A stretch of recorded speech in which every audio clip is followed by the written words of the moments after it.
कि के पाठक जी के रीजन में जितना पैसा रिलीज हुआ है और जो खर्च हुआ है पूरे क्रय उसके अभिस्रव इन तमाम चीजों की जांच हो। माननीय मुख्यमंत्री ने सदन के अंदर कहा कि 10 बजे से 4 बजे तक विद्यालय चलेगा। आपने कहा कि अब 8:30 बजे से स्कूल चलेगा। 8:30 बजे स्कूल। आप मुख्यमंत्री को चुनौती दे रहे हैं, यह विधायिका के शक्ति में हस्तक्षेप कर रहे हैं और आप चुनौती दे करके क्या एसीएस की यही जिम्मेवारी है? शिक्षकों को भीसी में गाली देना, पदाधिकारियों के भीसी में रात में 11 बजे तक भीसी करके माँ बहन की गाली देना। अगर गाली देना अगर आईएएस का कैरेक्टर है तो विरोध करना शिक्षक का कैरेक्टर निश्चित रूप से हमेशा रहा है। और आप बेचैन मत होइए, सारे चीज का भंडाफोड़ होगा यहाँ पर। ये डंडा से शिक्षकों को हाकिएगा और लोगों के आवाज को दबाइएगा और घोटाला करते रहिएगा, यह नहीं चलेगा। और शिक्षकों के सम्मान के लिए नौकरी क्या अगर जान भी अगर दांव पर लगाना होगा तो हम कुर्बानी देने के लिए तैयार हैं। पूरा पैसा बंदरबाट हो रहा है। बेंच डेस्क घोटाला हुआ है, बेंच डेस्क में कोई क्वालिटी नहीं है। बेंच डेस्क 6 महीने साल भर में पूरा खत्म हो जाएगा। इस तरह का बेंच डेस्क सप्लाई हो रहा है। उसके क्वालिटी के ऊपर जो हंटर चलाने का प्रयास किया जा रहा है, ये आपके हंटर से हम लोग डरने वाले नहीं हैं। और बिहार के शिक्षकों को गुलाम आप नहीं समझिए। हम राज्यपाल के महामहिम राज्यपाल को चुनौती देना एसीएस का क्या यह कैरेक्टर है? क्या बिहार के अंदर में एक प्रतिष्ठित डॉक्टर अजय बाबू जैसे वृद्ध और सम्मानित डॉक्टर को धमकी देना और गाली देना क्या यह एसीएस ने देखा है? वहाँ पर शिक्षिका रात में स्कूल में रात बिताने के लिए मजबूर हुई है। शिक्षकों की मानसिक स्थिति खराब हो गई है। आप बिहार में मानवाधिकार वाले जो लोग हैं वो कहाँ सोए हुए हैं? मानवाधिकार डर भय और आतंक के साए में चल रहा है। और शिक्षा विभाग को इन लोगों ने शिक्षकों को जिस तरीके से बंदर को मदारी डंडे से हरकाता है और नचाता है, उसी तरीके से शिक्षकों को डंडे के बल पर नचा करके और इसकी आड़ में बहुत बड़ा घोटाला करने का जो काम किया जा रहा है और विरोध करने पर सख्त कार्रवाई की जा रही है, एफआईआर किया जा रहा है और डिसमिस किया जा रहा है। इसी का पर्दाफाश करने के लिए हमने प्रेस कॉन्फ्रेंस बुलाया है। और हम आपको बताना चाहते हैं कि पूरे राज्य के अंदर पिछले दिनों जो पैसे आए हैं शिक्षा विभाग में और इसका किस तरह से बंदर बांट हो रहा है और कितना घोटाला हो रहा है। 900 करोड़ रुपया केवल आया है बेंच डेस्क के खरीद के लिए और इसके लिए पटना से ही इन्होंने एजेंसी तय की थी। 70 एजेंसियों का चयन किया गया पटना से। यह डायरेक्टर एडमिनिस्ट्रेशन ने एक सूची जारी की थी जिसमें 70 एजेंसियों को सूचीबद्ध किया था और इसमें कहा था कि बेंच डेस्क की जो आप खरीद करेंगे इन्हीं एजेंसियों से करेंगे। और यदि इस एजेंसी से करने में आपको दिक्कत होती है तो जिला स्तर पर कोई भवन निर्माण विभाग या पथ निर्माण विभाग के द्वारा सूचीबद्ध अगर कोई एजेंसी है तो आप उससे क्रय कर सकते हैं। लेकिन जिला स्तर पर जिला शिक्षा पदाधिकारी ये स्थानीय ठेकेदारों को लेकर, स्थानीय कुछ फर्जी संवेदकों को लेकर और इन्होंने पूरा पैसा निकाल लिया। लगभग 900 करोड़ रुपए में से जो 36 करोड़ रुपया 36 करोड़ 21 लाख रुपया केवल मुजफ्फरपुर को मिला था, वो पूरा पैसा निकाल लिया गया। और अभी तक सारे स्कूलों में बेंच डेस्क नहीं पहुंचा है, प्रधानाध्यापकों को पता भी नहीं है और पैसे की निकासी हो गई है। स्थिति यह है कि पैसे की निकासी हो गई और बेंच डेस्क की आपूर्ति अब की जा रही है या भविष्य में यह प्रेस कॉन्फ्रेंस की जानकारी मिलने के बाद वो लोग भय से किसी प्रकार से करेंगे, साक्ष्य मिटाने का प्रयास किया जाएगा। और जो बेंच डेस्क मार्केट में 2000 रुपए में उपलब्ध है उसका 5000 का बिल वाउचर बना करके निकाला जा रहा है। लगभग 1/3 का काम हो रहा है और 2/3 लुटाया जा रहा है। या इस प्रकार से लगभग 500 करोड़ का घोटाला है केवल बेंच डेस्क में। और उसके बाद आपको बता दें सारे स्कूलों में एक अभियान चलाया गया कि समरसिबल करवाया जाएगा। आप जानते हैं कम से कम उत्तर बिहार में तो ऐसी स्थिति नहीं है जहां पर स्कूलों में पेयजल का संकट हो। सारे स्कूलों में 1-1, 2-2 चापाकल है, इसके बावजूद वहां पर केवल लूट बाजारी करने के लिए समरसिबल कराने का नाटक किया गया है। और एक समरसिबल का जो इन्होंने बनाया है वाउचर वह 2,64,000 रुपए का एस्टिमेट है। और 2,64,000 रुपए में जो कुछ भी काम किया जाना है, एक भी मैं चुनौती के साथ कहता हूं आदरणीय के पाठक जी, आपको अगर आईना दिखाने पर आप कार्रवाई करते हैं और डर दिखाते हैं तो ये आईना आपके लिए अच्छा है। इस चेहरे में आप अपनी सूरत को देख लीजिए, आपको पता चल जाएगा हकीकत क्या है। आईना तोड़ने से कुछ नहीं होने वाला है। एक भी समरसिबल पूरे मुजफ्फरपुर में जाकर के आप जांच कर लीजिए, जहां आपके मापदंड के अनुसार काम हुआ हो तो आप हमें जो सजा दीजिएगा हमें मंजूर है। लेकिन 2,64,000 का बिल बना करके 60 से 70,000 का काम किया जा रहा है और पैसा लुटवाया जा रहा है, और आप कहेंगे कि नहीं आप नहीं बोलिए और आप पर कार्रवाई कर दी जाएगी, तो आपके इस कार्रवाई से हम डरने वाले नहीं। और आप बेचैन मत होइए, सारे चीज का भंडाफोड़ होगा यहाँ पर। ये डंडा से शिक्षकों को हाँकिएगा और लोगों के आवाज को दबाइएगा और घोटाला करते रहिएगा, यह नहीं चलेगा।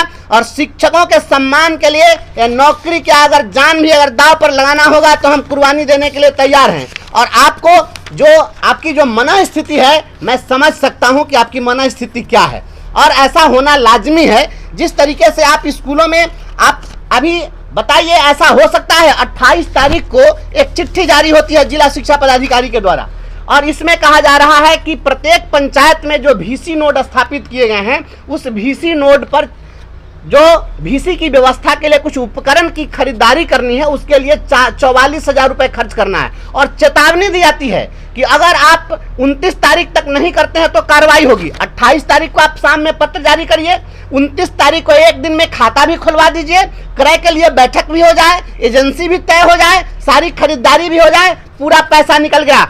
आप तमाम पत्रकार साथियों को मैं कहना चाहता हूं कि आपसे एक आग्रह है कि आप सभी जो पंचायत स्तरीय VC नोड बनाए गए हैं, आप कल के कल सारे प्रखंडों से रिपोर्ट लीजिए कि उन VC नोड्स में कौन कौन से उपकरण की खरीदारी हो गई। मैं दावा करता हूं एक भी VC नोड पर कोई खरीदारी नहीं हुई है, और प्रत्येक VC नोड के लिए 44,000 की दर से पैसे की निकासी हो गई। ये फर्जी निकासी हो रही है। और जिलाधिकारी महोदय को भी विभाग ने पत्र दिया था और इनको कहा था, यह के पाठक जी का पत्र है, आपको ज्ञापांक 204 है, और 17 फरवरी 24 को एक पत्र जारी हुआ है और DM को संबोधित यह पत्र है। इसमें लिखा गया था कि जो बेंच डेस्क खरीदे जा रहे हैं उसके गुणवत्ता की आप जांच करेंगे, उनको जवाबदेही दी गई थी। अभी तक कितने स्कूलों में बेंच डेस्क के गुणवत्ता की जांच हुई है?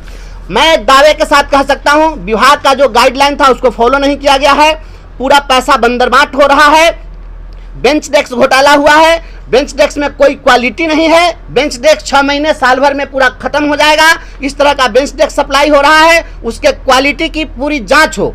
और शिक्षकों के ऊपर जो हंटर चलाने का प्रयास किया जा रहा है, ये आपके हंटर से हम लोग डरने वाले नहीं हैं। और बिहार के शिक्षकों को गुलाम आप नहीं समझिए, हम यह अपील करते हैं और हम यह मांग करते हैं राज्य सरकार से और राज्यपाल महोदय से मांग करते हैं कि के पाठक जी के रीजन में जितना पैसा रिलीज हुआ है और जो खर्च हुआ है, पूरे क्रय, उसके अभिस्रव, इन तमाम चीज़ों की जांच हो। स्कूलों पर आपने निर्धारित किया था कि विद्यालय स्तर पर जो क्रय समिति है, वह क्रय समिति कम से कम 3 संवेदकों से कोटेशन प्राप्त करेगी।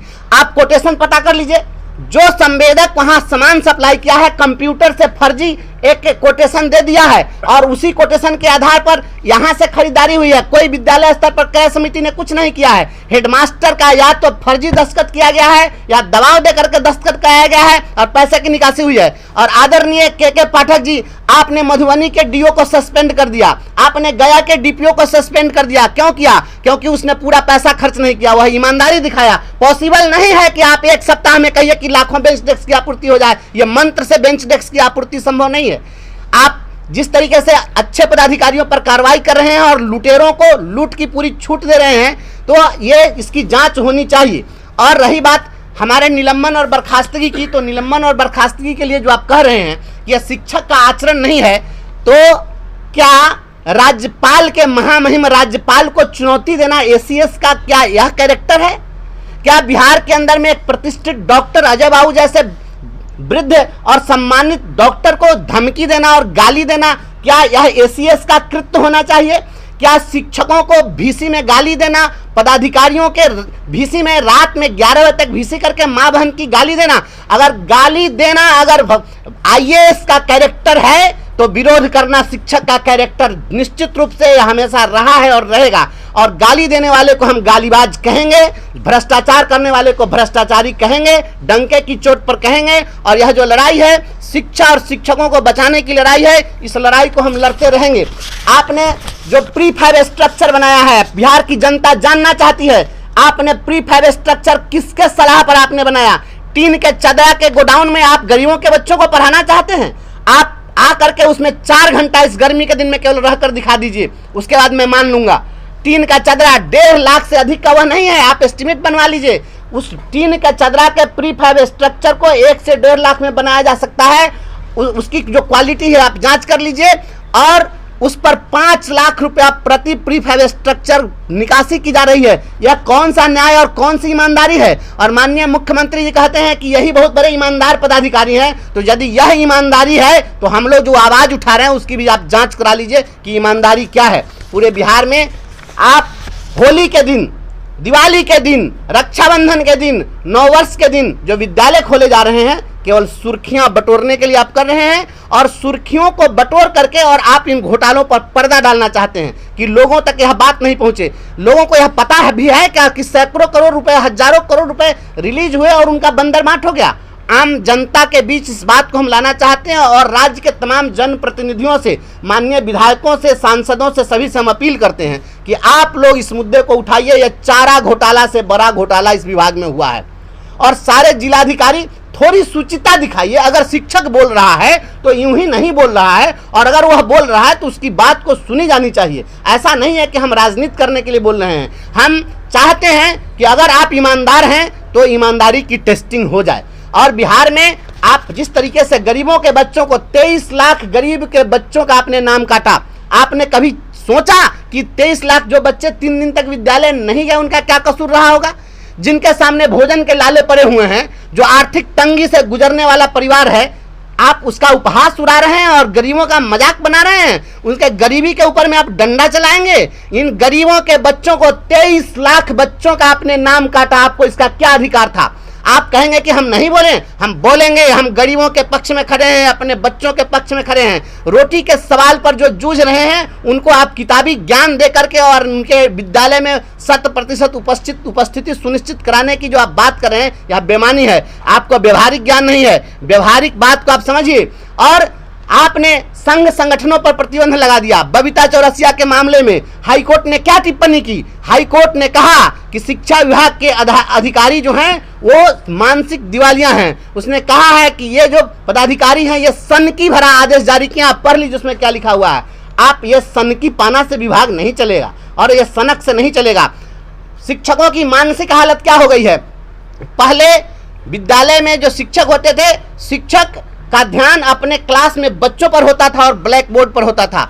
आज शिक्षकों का ध्यान स्कूल के गेट पर होता है कि कौन सा हिंसक पशु विद्यालय में आ जाएगा, कौन सा निरीक्षी पदाधिकारी के आड़ में कौन फर्जी और कौन असली और कौन लुटेरा और कौन कैसा पदाधिकारी आ जाएगा।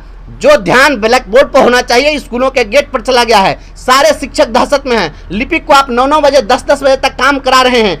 आप अभी कह रहे हैं कि मार्च लूट, बहुत काम करना है, मार्च में पैसे की निकासी करनी है, इसके लिए रात दिन हम क्लर्क से काम कराएंगे। क्लर्क का काम क्या था? आज ऐसी नौबत क्यों आई?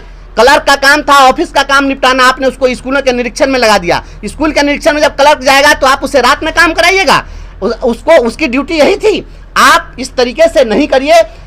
बेतिया में आपने देखा है, वहां पर शिक्षिका रात में स्कूल में रात बिताने के लिए मजबूर हुई है। शिक्षकों की मानसिक स्थिति खराब हो गई है। आप बिहार में मानवाधिकार वाले जो लोग हैं वो कहाँ सोए हुए हैं? मानवाधिकार के लोग आगे आए। मानवाधिकार का हनन हो रहा है। होली के दिन आप देखे हैं एक शिक्षक के आंख पर जख्म हुआ है। आप देखें एक शिक्षक का कपार फाड़ा गया है। सैकड़ों जगह शिक्षकों के कुर्ते फाड़े गए हैं। आप पर्व त्योहार पर लोगों के धार्मिक स्वतंत्रता पर हमला कर रहे हैं, शिक्षकों के डिग्निटी पर हमला कर रहे हैं। इसके खिलाफ हमारी लड़ाई जारी रहेगी, और प्रेस कॉन्फ्रेंस के माध्यम से हम जिला प्रशासन से और राज्य सरकार से मांग करते हैं पूरे घोटाले की, सैकड़ों करोड़ के घोटाले की, चाहे वह बेंच डेस्क घोटाला हो, समरसेबुल घोटाला हो, प्रीफैब स्ट्रक्चर घोटाला हो, थाली घोटाला हो, ड्रेस घोटाला हो, जो भी योजना चल रही है सारी योजना में मरम्मती के नाम पर घोटाला हो, इसकी पूरी जांच हो। और जिलाधिकारी मुजफ्फरपुर से मैं मांग करता हूं कि आप जितना भी भाउचर है सारे भाउचर को अविलंब शिक्षा विभाग से जब्त करिए, और जब्त करके उसकी तहकीकात कर लीजिए कि किस डेट में बिल भाउचर पास हुआ है, सामान किस डेट में स्कूल में पहुंचाया गया है। समरसेबुल का भाउचर अभी तक अगर पास हो गया तो फिर वहां पर काम क्यों नहीं हुआ? 290 फीट गारना था बोरिंग, वह 200 फीट गार करके और पैसा निकाल लिया गया। लोकल कंपनी का यहाँ पर सारा सामान लगाया गया। मेरे स्कूल में ठेकेदार ने सामान गिरा दिया था, और जब मैंने कहा कि इस तरह के घटिया सामान से काम नहीं हुआ तो पूरा पाइप उठा कर लेकर के चला गया। इस तरीके से काम हो रहा है।